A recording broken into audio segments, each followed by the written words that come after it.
Mis amados hermanos, tengan ustedes muy buenas noches, que el Señor me los bendiga grandemente. Pues tengo el gusto y el privilegio de poder compartir la palabra de Dios, y yo quiero pues que así de una forma, de una vez, podamos entrar a la palabra en el libro de Ageo, y quiero que la leamos en el nombre del Padre, del Hijo y con la poderosa bendición del poderoso Espíritu Santo del Dios vivo. Amén. Quiero que empecemos a leerle y vamos a leer Ageo. El capítulo 1 dice así: en el año segundo del rey Darío, en el mes sexto, en el primer día del mes, vino palabra de Jehová por medio del profeta Ageo a Zorobabel, hijo de Salatiel, gobernador de Judá, y a Josué, hijo de Josadat, sumo sacerdote, diciendo: así ha hablado Jehová de los ejércitos, diciendo: este pueblo dice, no ha llegado aún el tiempo de que la casa de Jehová sea reedificada. ¿Qué decían ellos? No ha llegado el tiempo para edificar la casa de Jehová. Dice, es para nosotros tiempo, para vosotros, de habitar en vuestras casas artesonadas, y esta casa está desierta. ¿Quién decía eso? Dios. Le decía, es para vosotros tiempo para vosotros de habitar en sus casas lujosas y artesonadas, y mi casa estar desierta, o sea, y no estar construyendo mi templo. ¿Qué dice el versículo 9? Dice, buscáis mucho y halláis poco, y encerráis en casa, y yo los disiparé en un soplo, porque dice Jehová de los ejércitos, por cuanto mi casa está desierta y cada uno de vosotros corre a su propia casa, por eso se detuvo de los cielos sobre vosotros la lluvia. Oigan bien, por no construir la casa del Señor, dice, por eso, por no buscarme, dice el Señor, por eso se detuvo de los cielos sobre vosotros la lluvia, y la tierra detuvo sus frutos. Mire, tan importante, dice, y llamé la sequía sobre esta tierra y sobre los montes, sobre el trigo, sobre el vino, sobre el aceite, sobre todo lo que hay lo que la tierra produce, sobre los hombres y sobre las bestias, y sobre todo trabajo de manos. Vamos a dejarlo hasta ahí. Amado Dios, yo te doy gracias, Dios de los cielos, por tu palabra, Señor Dios. Yo sé que tu palabra es viva y eficaz, Dios, y es más cortante que espada de doble filo, Señor, y penetra hasta partir el alma y el espíritu y las coyunturas y los tuétanos de nuestros huesos.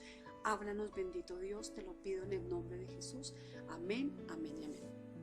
Entonces, ¿qué pasaba acá con este profeta Ageo? O sea, para nosotros es bien conocido, pues varios de los profetas. Este es un profeta menor, por tanto nosotros ya sabemos que su libro es de dos capítulos prácticamente, nada más. Una de las cosas que yo siempre he vivido pues agradecida con el Señor, es porque así como el Señor a su pueblo Israel siempre mandaba profetas y mandaba siervos para que les hablara, siempre en su misericordia él ubicaba a hombres, ¿cierto? A hombres temerosos de él para que fueran y guiaran a su pueblo. De la misma manera el Señor siempre lo ha hecho con nosotros, ¿cierto? O sea, ¿cómo lo ha hecho con nosotros? Con nosotros también lo hace a través de ¿quiénes? De los pastores, de las iglesias, de los evangelistas, de los maestros, de los profetas y de los apóstoles, ¿cierto? Aún a nosotros, los gentiles, en su misericordia, ya como redimidos de Dios, pues Él también nos habla, y nos habla a través de su bendita palabra, ¿cierto? De las cosas que yo veo acá es que el Señor siempre que nos ha hablado, se venía a mi mente lo del concilio de Jerusalén, cuando estaba Bernabé por allá y cuando estaba Pablo por allá, estaba en Antioquía, y que ellos estaban discutiendo, no estaban llevando la palabra precisamente a estos pueblos en el Asia Menor, y resulta que se levantaron unos judíos, y los judíos querían que los nuevos cristianos, que los seguidores de Cristo, que las iglesias en donde Pablo y ellos estaban compartiendo se judaizaran, ¿cierto? Que siguieran con la ley, que siguieran con todo lo que demandaba el Antiguo Testamento, ¿cierto? Pablo y Bernabé entonces fueron hasta Jerusalén, y Jacobo y Pedro se levantaron, y Pedro dio el testimonio como el Señor le había permitido que fuera a compartirle a una persona que no era del pueblo de Israel, sino que digamos era un gentil, y cómo la misericordia había llegado sobre esa casa, y establecieron reglas. Entonces fue el primer concilio de Jerusalén que nosotros hemos podido estudiar cuando estudiamos teología, o cuando estudiamos Hechos, el capítulo 15, ¿cierto? O sea, miramos cómo el Señor ha tenido misericordia, y a través de los tiempos Él siempre ha hablado y siempre ha aclarado las cosas, porque Para el Señor todo tiene que ser en orden y todo tiene que ser claro. Entonces, ¿qué pasó en este caso con el profeta Ageo? Este profeta, pues precisamente, él estuvo, después de que ya se terminó el cautiverio de Israel, de los judíos, estaban cautivos ¿en dónde? En Babilonia, por Nabucodonosor. Nosotros sabemos que estuvieron cautivos, ¿cuánto? 70 años, ¿cierto? Más o menos en el 586 los cautivaron, no, los pusieron esclavos, por así decirlo. Y resulta que después, más o menos en el 516, pues ya se acabó el cautiverio. Entonces, ¿qué pasó? O sea, siempre de todas maneras habían los profetas. El Señor usó a este profeta Ageo, ¿para qué? Porque resulta que ellos ya habían regresado algunos a Jerusalén, y algunos habían regresado a Israel, ¿cierto? Pero ¿qué había pasado? Resulta que recién se terminó el imperio babilónico, resulta que llegó el imperio medo-persa, ¿cierto? Y los persas pues eran los que estaban dominando. Entonces el Señor colocó en el corazón de Ciro a decirle al pueblo que tranquilos, que fueran y reconstruyeran el templo del Señor. Cuando un grupo de los que estaban allí fueron a reconstruir el templo en Jerusalén, resulta que se levantaron unos de Samaria, los de Israel del norte, ¿cierto? Que habían unos samaritanos, pues, y ellos no les gustó la idea de que fueran a construir el templo en Jerusalén. ¿Y qué hicieron? Entonces le mandaron una carta al rey Ciro y le dijeron: no, rey, no haga eso, no les permita, porque estos judíos son tramposos, estos judíos lo que quieren es quitarle a usted el tributo, lo que quieren es hacerle desorden. Escuche de ellos y lo verá, tantas cosas que este pueblo ha sido muy rebelde y ha sido muchas cosas. Entonces persuadieron al rey Ciro y entonces él hizo que detuvieran la obra, ¿cierto? Que no continuaran en el trabajo. Pues entonces, ¿qué pasó? Pues entonces resulta que el pueblo prácticamente se durmió, ¿cierto? Se durmió en los laureles y resulta que ya no quiso construir templos, sino, como dice la palabra de Dios acá, ellos se dedicaron fue a arreglar sus casas, ¿cierto? Dice que la casa artesonada, ellos se dedicaron fue a la familia, ellos se dedicaron fue a ellos, ¿cierto? Pero en pocas palabras se les olvidó que tenían que edificar el templo de Dios. O sea, ¿por qué es tan importante para los judíos el templo de Dios? Hermanos, porque el templo de Dios para los judíos es la misma presencia de Dios. Para ellos es muy importante. Yo no sé si ustedes se han dado cuenta en este momento, por ejemplo, en Israel. Por ejemplo, los judíos van al muro de los lamentos, ¿cierto? Y ellos van y se postran, y para ellos el templo es muy importante. Es como el arca. Anteriormente, ¿cierto? Ellos en el templo sienten que allí es donde está la presencia de Dios, ¿cierto? Entonces para ellos era muy importante, y el hecho de que no lo estuvieran haciendo, pues, o sea, eso quería decir que ellos prácticamente se estaban olvidando de Dios, ellos estaban dejando a Dios de lado. Entonces Dios pues se enojó, dijo: no, Señor, o sea, ustedes cómo no me construyen templo, ¿cierto? O sea, cómo me están dejando a mí, que soy su Dios. Entonces el Señor inquietó a Ageo pues para que hablara con Zorobabel y con el sacerdote, y resulta que él habló con ellos, pero eso ya habían pasado 14 años desde la primera iniciación de la reconstrucción del templo. Entonces finalmente entonces el pueblo, el Señor dijo: no, ustedes tienen que empezar a construir el templo. Entonces, ¿qué pasó? El templo, como les venía contando, entonces el pueblo que empezó a dejar, empezó a tener otras prioridades. Entonces el pueblo empezó a remodelar sus casas, a solamente estar con sus familias, ¿cierto? Entonces, ¿qué pasó con el Señor? Entonces, ¿qué hizo el Señor? Nosotros cuando vemos el versículo 11 de Ageo, entonces yo quiero leérselo, el versículo 11 dice la palabra de Dios, que por el pueblo haber dejado a Dios de lado, mire lo que hizo el Señor. Dice: y llamé la sequía sobre esta tierra y sobre los montes, sobre el trigo, sobre el vino, sobre el aceite, sobre todo lo que la tierra produce, sobre los hombres y sobre las bestias y sobre todo trabajo de manos. ¿Qué? Entonces, ¿qué hizo el Señor? ¿Qué hizo el Señor? Entonces el Señor colocó escasez. Entonces el pueblo le tocaba esforzarse más, ¿cierto? Entonces el pueblo le tocaba trabajar más porque la tierra estaba seca, porque estaba desértico, sí, porque la lluvia no estaba cayendo. ¿Y quién propició eso? El Señor, ¿cierto? El Señor, porque el Señor es grande y poderoso. Entonces, ¿qué empezaron ellos? Pues obviamente trabajar con sus propias fuerzas, y obviamente esto hacía que les quitara más el tiempo y menos se ocupaban de Dios, ¿cierto? Buscaban hacer que arreglar sus problemas por sus propios medios. Ellos no caían en cuenta que si la situación se ponía como con escasez y se ponía tan difícil, o sea, era que la mano de Dios estaba ahí. Ellos ni siquiera lo pensaban, ellos no caían en cuenta de eso. Yo les pregunto, hermanos, en este momento puede pasar eso también en nosotros y en nuestras casas y en nuestras familias, cuando las cosas a veces se ponen tan complicadas, cuando las cosas se ponen tan difíciles, cierto que a veces, a veces uno se le olvida quién es el que nos puede dar solución a nuestros problemas, quién es el que nos puede ayudar. Y yo quiero que tengan en cuenta una cosa, hermanos, que cuando nosotros dejamos a Dios de lado, oigan bien, pasa lo que dice la palabra de Dios. Dice la palabra de Dios que Él es el que coloca sequía, que Él es el que coloca desierto en la tierra, o sea, la tierra estéril. O sea, ¿quién? Dios, ¿cierto? O sea, en otras palabras, nosotros cuando realmente buscamos del Señor, cuando nosotros le entregamos nuestras vidas y confiamos en ese Dios bueno, ¿el Señor qué hace? ¿Cierto? ¿Será que Él no podrá solucionar nuestros problemas? ¿Será que Él no se puede levantar y arreglar nuestras vidas? ¿Cierto? O sea, ¿a Dios qué le puede quedar grande? ¿Cierto que a Dios nada le queda grande? Entonces, esto es algo que yo quiero que ustedes lo tomen en cuenta, hermanos, que nosotros antes de mirar otras cosas, cuando tengamos problemas o dificultades, y no solamente eso, sino en nuestro diario vivir, hermanos, que siempre coloquemos como primer lugar a nuestro Dios, que siempre Dios sea nuestro primer lugar, porque la palabra misma lo dice, ¿cierto? Porque Él es el que nos puede levantar, porque Él es el que nos puede sustentar, porque Él es el que nos puede ayudar en toda la necesidad que nosotros tengamos. Amén. Entonces, como primera medida, yo quería decirles, ellos se fueron por el lado equivocado y dejaron a Dios. Y entonces, ¿qué pasó? La vida se les pone a cuadritos, y la vida, cuando uno no busca a Dios, se le pone a cuadritos, hermanos. Entonces, tenemos que tener en cuenta esto, hermanos, para que cada día nos levantemos y el Señor nos viva ayudando, ¿cierto? Una de las segundas cosas que yo también vi fue que el templo que construían no era comparable con el templo que construyó Salomón.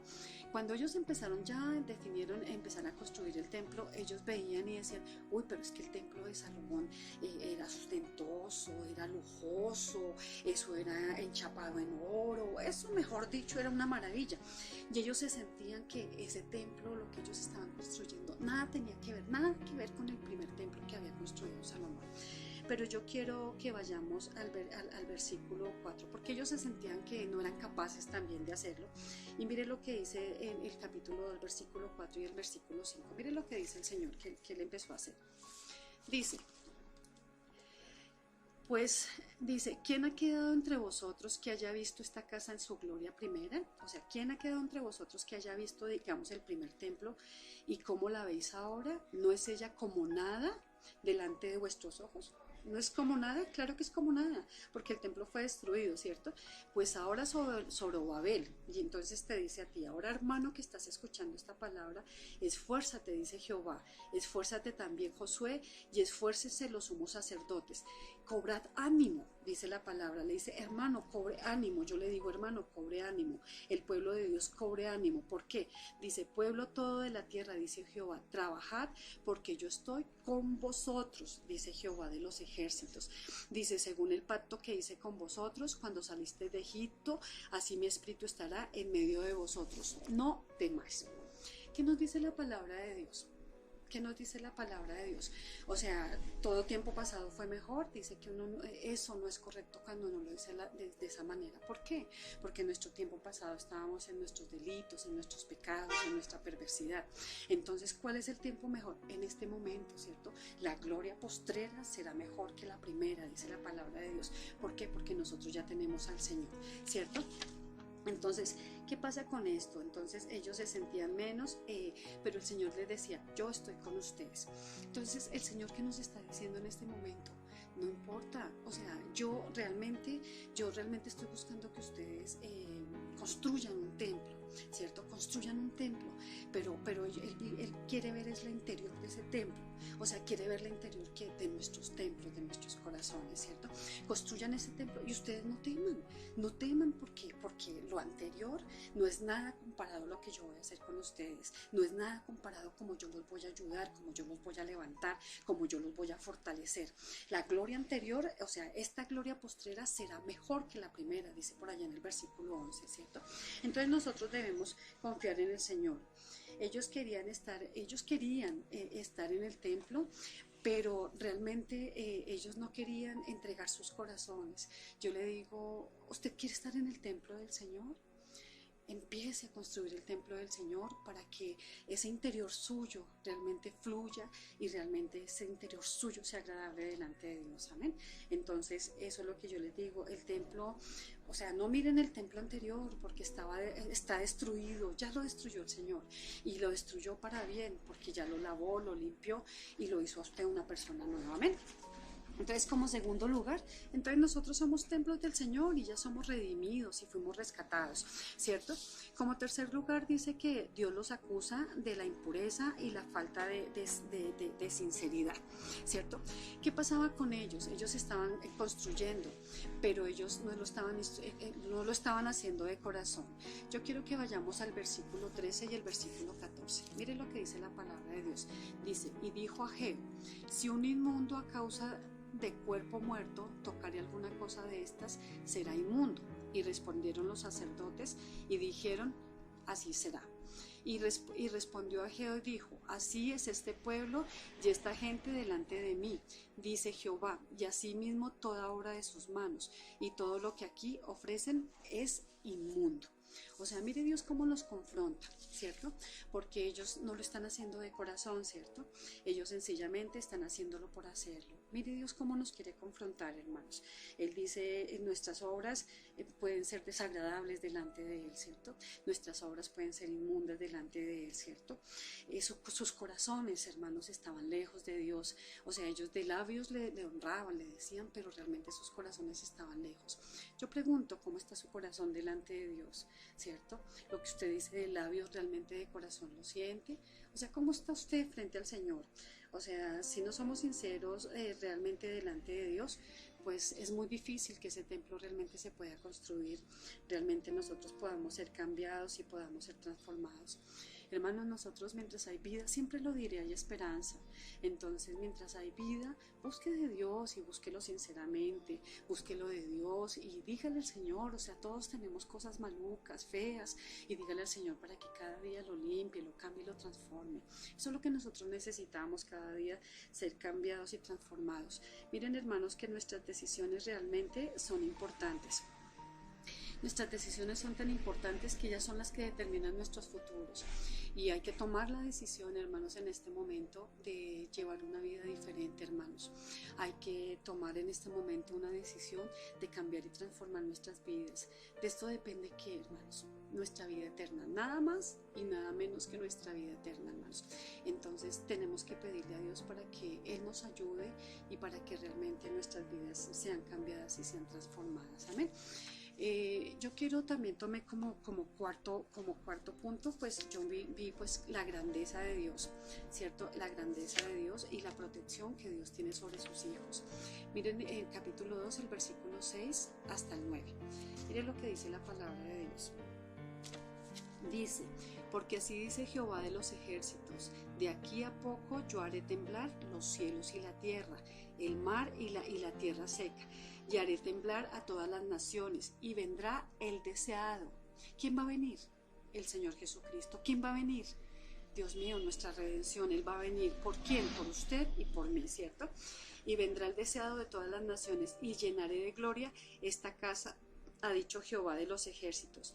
Dice, mía es la plata y mío es el oro, dice Jehová de los ejércitos. Dice, la gloria postrera de esta casa será mayor que la primera, ha dicho Jehová de los ejércitos, y daré paz en este lugar, dice Jehová de los ejércitos.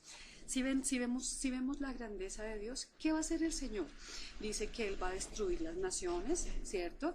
Él dice que vendrá el deseado. O sea, ¿quién es nuestro deseado? Pues realmente es nuestro Señor Jesucristo. El que nos dice entre líneas prácticamente que Él guardará a sus hijos, que Él guardará a sus siervos, que Él guardará a sus escogidos. ¿Pero a quiénes? Pero los que los buscan y los que realmente lo buscan de corazón, ¿cierto? Él hará temblar los cielos y la tierra, porque es que la tierra, el cielo, todo, nosotros sabemos que Dios es sobrenatural, es soberano, ¿cierto? Él hará temblar los cielos y la tierra. Él dice que derrotará la maldad de las naciones, ¿cierto? Y dice que Él establecerá linaje. Nosotros somos linaje escogido, nosotros somos nación santa, nosotros somos real sacerdote, nosotros somos pueblo adquirido por Dios, hermanos. Entonces, yo a lo que voy es que, hermanos, este libro es muy claro, pues obviamente para el Antiguo y toda la palabra de Dios nos habla siempre y en todo momento. Este es bien a tiempo, pues, o sea, siempre no estará fuera de foco ni fuera de tiempo, ¿cierto? Entonces, hermano, mire que sus prioridades no sean otras, su casa y su familia. Acuérdese que nosotros, primero Dios, o sea, nosotros dice, amarás al Señor tu Dios con todo tu corazón, con toda tu mente, con toda tu alma y con todo tu espíritu. Amarás a tu Dios con todo tu corazón. Ese es el primer y más grande mandamiento, ¿cierto? ¿Y qué dice la palabra de Dios? Dice, el templo será reconstruido. Tenemos que construir el templo, tenemos que construirlo, pero de la mejor manera, ¿cierto? Y tenemos que tener, o sea, limpieza realmente de nuestro corazón y saber que hay un Dios grande y sobrenatural que siempre nos ayudará y siempre nos levantará. Vamos a orar y le vamos a dar gracias a Dios. Amado Dios y Padre de gloria, yo te doy gracias por tu presencia, Señor Dios, por tu amor y por tu bondad, Señor Dios. Gracias porque tú nos hablas, porque tú nos ministras y porque tú nos llenas de ti, Señor Dios de la gloria. Gracias porque tú quieres, Dios de los cielos, que nadie se pierda, Señor Dios, y nosotros somos parte de tu promesa, Señor Dios. Ayúdanos, levántanos, Dios, fortalécenos, Dios de los cielos, y dirígenos en tu camino y en tu verdad, Señor Dios. Que tu presencia siempre sea la que nos guíe y la que nos conduzca, Señor Dios. Dios mío, Señor, hemos orado en tu nombre, Señor Dios, y hemos compartido tu palabra, Señor Dios, para que tú seas el que nos llenes de tu presencia y nos guíes en tu camino y en tu verdad. Gracias, Dios, en el nombre de Jesús. Amén, amén y amén.